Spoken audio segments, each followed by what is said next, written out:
Loads of new racing games this year, but which ones will be worth a try?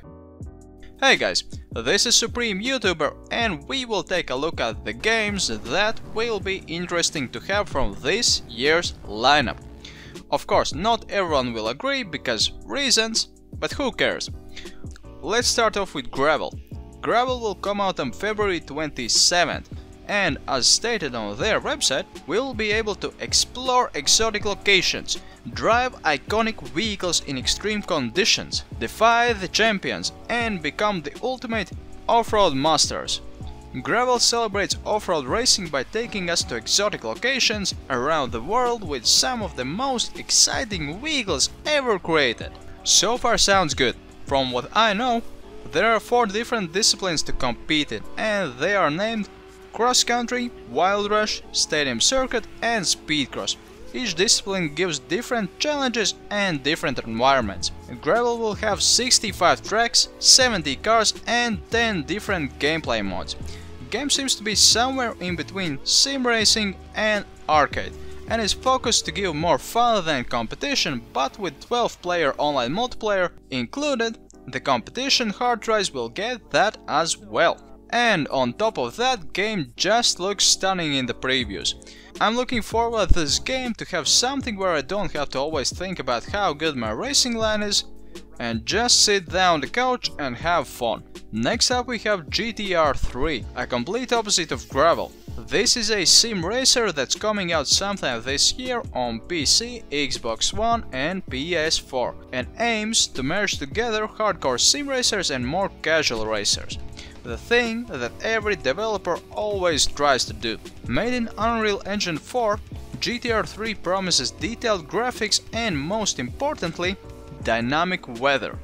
Devs have confirmed that GTR 3 will contain day-to-night transition, allowing for fully scalable 24-hour time-of-day conditions, as well as a fully dynamic weather system, bringing with it changing handling in the different conditions, aquaplaning and dynamic water movement that will allow rain to pool organically on the racing surface and dissipate as cars travel through the standing water. Do I have to say more? Next up we got the Karters.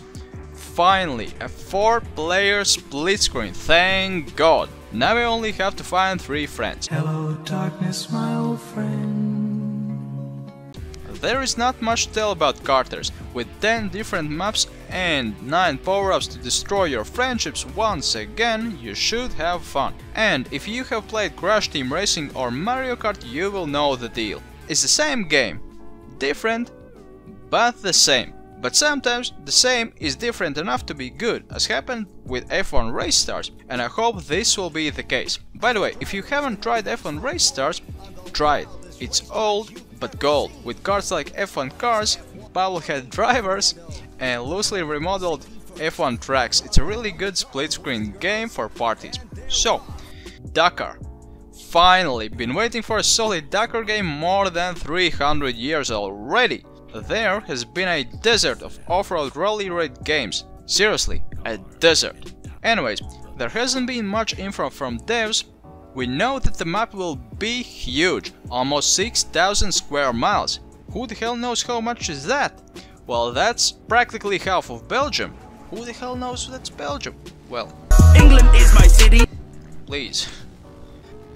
Dakar will feature single player and both online and offline multiplayer. It will include real-life pilots and the player won't be limited to only staying in the car, which sounds interesting as it's really unusual for racing games.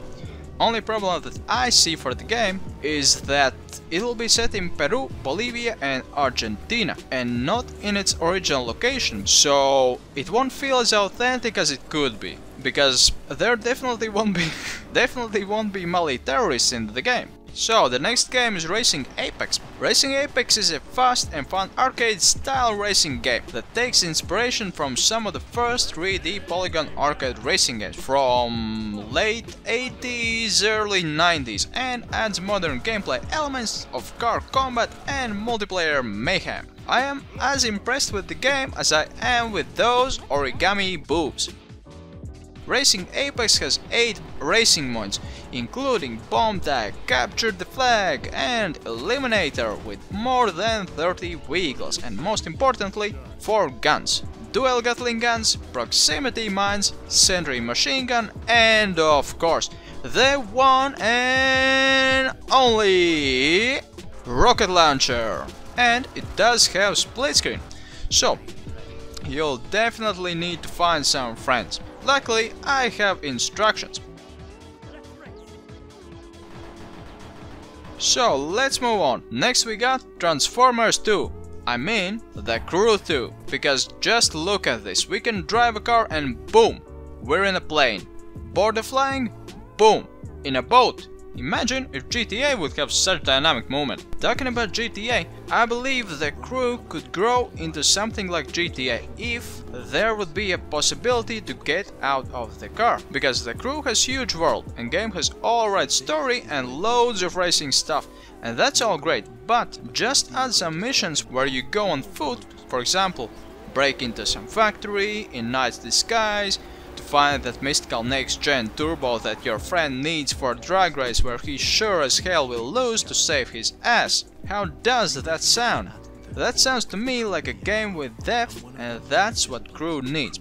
In The Crew 2 you can get out of the car, which makes bike crashes quite comical, but the cities have better depth than before, and that's a step in the right direction.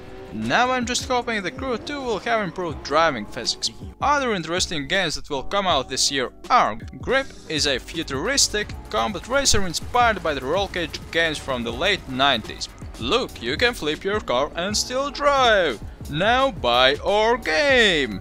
Onrush. I wanted to include this in my list because it seems quite fun in the trailer, but the lack of info, just look at this. This is from their website. Onrush is a contact sport.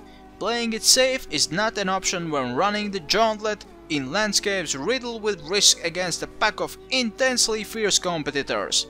Racers will have to put everything on the line when chasing the win with daring takedowns, team maneuvers and wild stunts. What the hell does that even mean? Forza Horizon 4. Forza Horizon 4 is not announced, but if we look at the schedule of past releases, we don't need an announcement. Same goes for F1, like who expects F1 not to go out in 2018? Same thing as FIFA, it just hits the shelves. Wreckfest. Now this game has been available for a while in early access and finally it's getting a final release. This is a must-have game if you're lower than P Driver and GT Sport to steam off after another crashful race. Rise Race the Future. This is an exclusive for Switch and there is absolutely no info about it. Just this trailer that only says that it's racer and you race with cars. And which ones will you be playing this year? Leave it in the comments below, and if you still haven't subscribed, what are you waiting for? England is my city.